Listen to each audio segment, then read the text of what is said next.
अस्सलाम वालेकुम dear students, hopefully आप सब ठीक होंगे। आज के इस लेक्चर के अंदर हम एक नई शॉर्ट स्टोरी को शुरू करने जा रहे हैं जिसका टाइटल है my son the fanatic by Hanif Kureishi. इस लेक्चर के अंदर हम इसके सभी करैक्टर्स, इसके थीम्स और इसकी समरी को डिटेल के साथ डिस्कस करेंगे।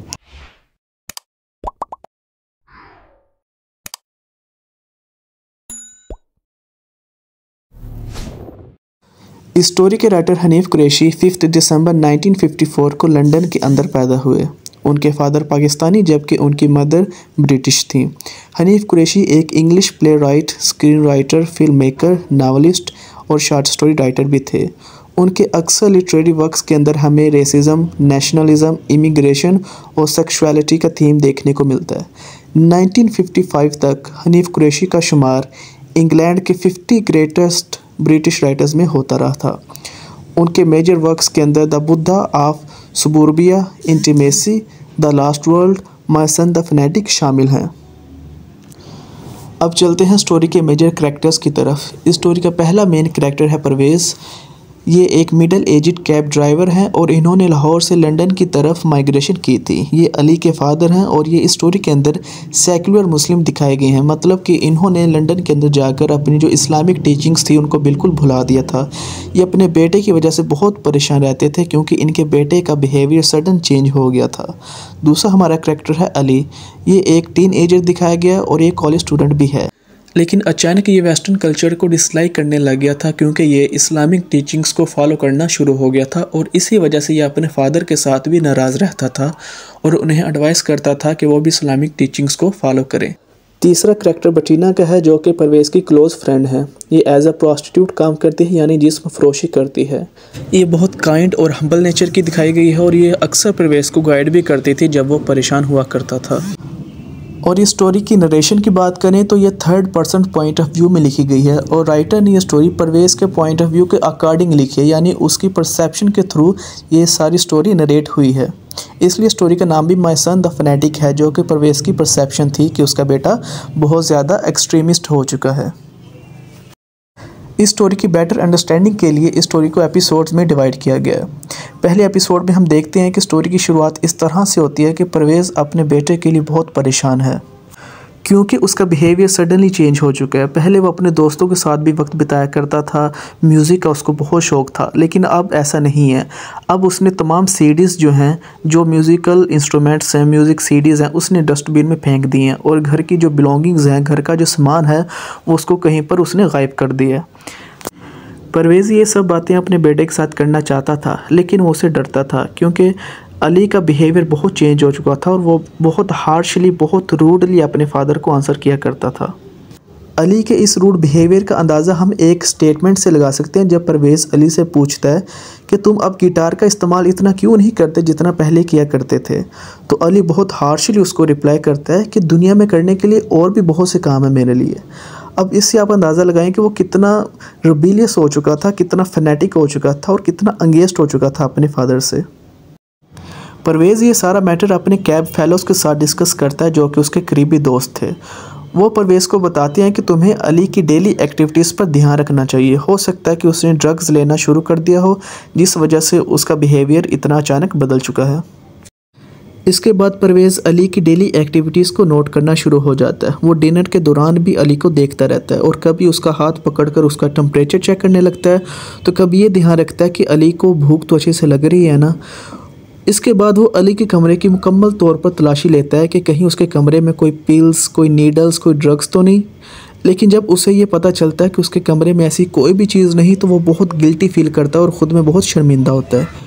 इन सब चीज़ों के साथ साथ परवेज़ एक और चीज़ भी नोट करता है। परवेज़ देखता है कि अब अली 5 वक्त का नमाजी बन चुका है और वो कुरान पाक की तिलावत भी करता है और अक्सर का दुआएं भी मांगता रहता है। ये सब चीज़ें परवेज़ अपने दोस्तों के साथ शेयर करता है और प्लान बनाता है कि वो अली को एक डिनर पर लेके जाएगा जहां वो अली से ये सारी बातें डिस्कस करेगा। बिल आखिर वो वक्त आ ही जाता है जब परवेज़ अपनी सारी परेशानियों का इजहार अपने बेटे के सामने करता है। अली पहले तो रेसिस्ट करता है, अपने फादर की बातों का जवाब ही नहीं देता, लेकिन कुछ देर बाद वो अपने फादर को शराब पीने की वजह से क्रिटिसाइज़ करना शुरू हो जाता है। परवेज़ पहले तो ख़ुद को काम रखने की कोशिश करता है, लेकिन जब गुस्सा उसके आपे से बाहर हो जाता है तो वो अपनी टेबल पर पड़ी हुई प्लेट को उठाकर साइड पर फेंक देता है और वो अपने बेटे से कहता है कि तुम कोई सॉलिड एक्सप्लेनेशन दो। फिर अली अपने फादर को एक्सप्लेन करता है कि आप एक विकेट लाइफ जी रहे हो, आप सूअर का गोश्त भी खाते हो, शराब भी पीते हो और अपने दोस्तों के साथ ताश भी खेलते हो, जो कि इस्लाम में बिल्कुल मना है। इस पर परवेज़ बहुत परेशान हो जाता है कि इसी लिबर्टी की वजह से, इसी फ्रीडम के लिए तो हमने यहाँ पर माइग्रेशन की थी और अली इसी कल्चर को क्रिटिसाइज़ करना शुरू हो चुका है। जब दोनों घर वापस लौट रहे होते हैं तो परवेज़ स्लिप हो जाता है और उसकी टांग पर चोट लग जाती है, लेकिन अली बिल्कुल भी अपने फादर की हेल्प नहीं करता। इस पर परवेज़ बहुत ज़्यादा दुखी होता है और वो सबसे ज़्यादा हर्ट इस चीज़ पर होता है कि परवेज़ ने अपनी ज़िंदगी का सेक्रीफाइस किया होता है अपने बेटे के लिए। वो ओवर टाइम करता है, रातों को जाकर कैब चलाता है ताकि उसका बेटा एक अच्छे स्कूल में पढ़ सके, एक अच्छी तालीम हासिल करने के बाद अपना एक बेहतर लाइफस्टाइल बना सके, बेहतर बिजनेस कर सके। लेकिन अली इन सब चीज़ों को नज़रअंदाज कर रहा है और एक फैनेटिक बिहेवियर शो कर रहा है। इन सब चीज़ों पर परवेज़ को बहुत ज़्यादा गुस्सा आता है और उसका दिल चाहता है कि वो अली को घर से निकाल दे, लेकिन बेटीना उसे समझाती है कि उसे अपने बेटे को एक और मौका ज़रूर देना चाहिए। परवेज़ फिर अपने बेटे को समझाता है कि हमें ज़िंदगी को कैसे चलाना चाहिए, हमें दूसरों को जज बिल्कुल नहीं करना चाहिए। लेकिन परवेज़ की ये सब बातें बेसूद होती हैं क्योंकि अली पर इनका कोई असर नहीं होता। कुछ दिनों बाद एक रात परवेज़ अपनी दोस्त बेटीना के साथ गाड़ी में कहीं जा रहा होता है और रास्ते में उनको अली दिख जाता है। फिर वो अली से कहते हैं कि तुम आकर गाड़ी में बैठ जाओ। बेटीना अली से बातें करना शुरू हो जाती है कि उसकी लाइफ कैसी चल रही है और स्कूल कैसा जा रहा है। लेकिन अली को इस चीज़ पर गुस्सा आता है कि बेटीना ने किस तरह की ड्रेसिंग की होती है और फिर अली उसको काफ़ी बुरा भला भी कहता है। बेटीना उससे समझाना चाह रही होती है कि उसका फादर उसकी बहुत केयर करता है, उसको बहुत प्यार करता है, लेकिन अली कंटिन्यूसली बेटीना को क्रिटिसाइज़ करता रहता है और उसको कहता है कि तुम एक बैड पर्सन हो। और इस पर बेटीना को गुस्सा आ जाता है और वो गाड़ी से निकलकर दूर चली जाती है।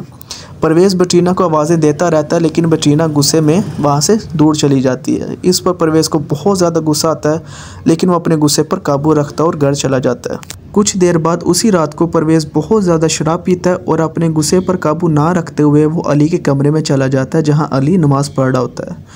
परवेज़ जाकर उसको उसके गिरेबान से पकड़कर घसीटता है और उसको काफ़ी मारता पीटता है, जिससे अली का खून भी निकलना शुरू हो जाता है। लेकिन अली ना ही रोता है ना ही अपना बदला लेता है, बल्कि अली सिर्फ एक ही लाइन को बार बार दोहराता रहता है, who is the phonetic now, कि अब बताएं कौन ज़्यादा इंतहा पसंद है, अब बताएं कि कौन ज़्यादा इंतहा पसंद है। और यहीं पर स्टोरी का एंड हो जाता है। लेकिन स्टोरी के आखिर में राइटर अपने रीडर्स के लिए एक क्वेश्चन छोड़ गया कि आप लोग बताएं कि आपकी नज़र में कौन सबसे ज़्यादा फनेटिक है, परवेज़ या उसका बेटा अली।